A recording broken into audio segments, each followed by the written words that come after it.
If you've flown recently and experienced delays, there's a good chance you've heard about the air traffic controller shortage. The United States aviation system is currently thousands of controllers short of what the FAA says it needs. And it isn't a new problem, it's something the industry has been dealing with for years. But here's the interesting part: even though the FAA has hired thousands of new controllers, the shortage is still happening.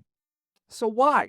Well, the answer isn't that simple. And as someone who spent 22 years working as an air traffic controller and now teaches air traffic control management at Embry-Riddle Aeronautical University, I can tell you there are a few big reasons. First, let's talk about the size of the system. The United States has the largest and the most complex airspace system in the world.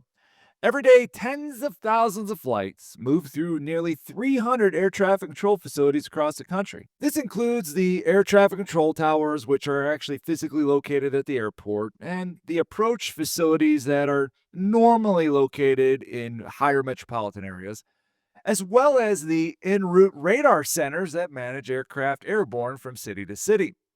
Right now, the system is short close to 3 to 4,000 of those controllers. Now, the shortage doesn't make flying unsafe, but what it does mean is when staffing gets tight, the system needs to slow down. Flights get spaced further apart and traffic gets metered from one place to another, and sometimes airlines even have to cancel flights to reduce the schedule and the load on the system. So, why don't we just hire more controllers? Well, that brings us to the first big reason we have issues here.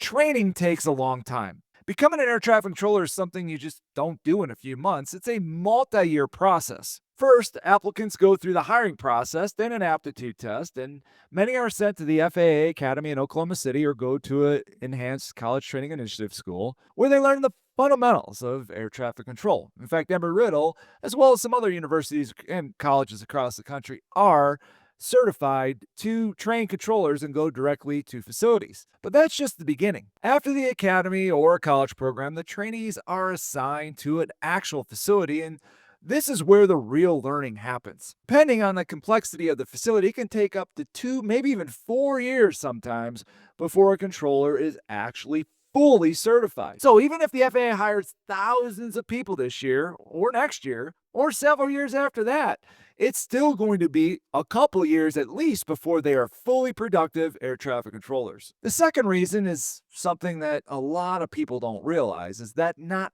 everyone who starts out trying to become an air traffic controller actually does become an air traffic controller. Air traffic control is a job that requires very specific cognitive skills. In fact, you have to be able to process a lot of information quickly, move from one task to another quickly, also clearly communicate and make decisions in real time. Some people discover that during training, this is not for them. It's just not the right fit. And that's okay because the system is designed to make sure that only the people who certify to work air traffic independently can handle the job. But it does mean that a portion of these trainees just don't make it through the pipeline. A third factor, and I guess I fall into this category, are retirements. Air traffic controllers have a mandatory retirement age of 56, and most are eligible at the age of 50. That means every year, experienced controllers leave the workforce. Almost all the controllers that were hired in the 80s have long since retired, even the ones that were hired in the early 90s. Even as new controllers enter the system,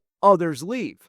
In fact, there was a huge hiring wave between 2008 and 2010, and about 30% of the workforce will be eligible to retire in the next 3 years. So, right now, the hiring pipeline is trying to just replace controllers that are leaving instead of getting ahead of the game, just trying to keep up. And there is a fourth factor which makes this situation even more challenging. Events like government shutdowns and the COVID pandemic paused training and significantly reduced the amount of air traffic controller trainees available to the system and extended training times because we weren't able to do it. During the government shutdown, for example, air traffic controllers were required to come to work without receiving a paycheck, and somebody who's thinking of going into this profession may look twice at it because wait a minute, I have to work and not get paid? Yes, eventually they do get paid and eventually they do get trained, but the system can sometimes feel the effects for years.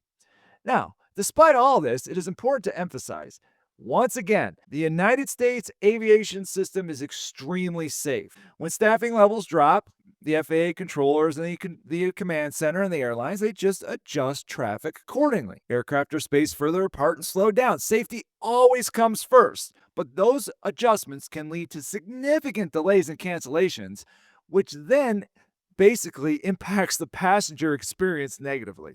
The FAA is actively trying to address the problem, but once again, have been behind the power curve. Expanding training capacity using ECTI programs and other ways to get more people into the profession is trying to help, but it's definitely not a quick fix. In the end, air traffic control is one of the most demanding and important professions in aviation. Controllers are responsible for safely managing thousands of aircraft with millions of passengers on it every single day. Building that level of expertise takes years. So the next time you hear about an air traffic controller shortage, just remember it's not a problem that can be solved overnight. It's a long-term challenge that involves training, retirements, and the complexity of the job itself. And if you're someone who enjoys problem solving, working under pressure, and being part of the aviation system, think about air traffic control, as it can be one of the most rewarding career fields out there. Thanks for watching. If you have any questions about air traffic control or anything about aviation, drop them in the comments, and I'll be sure to see you next time here at Normal Freaks.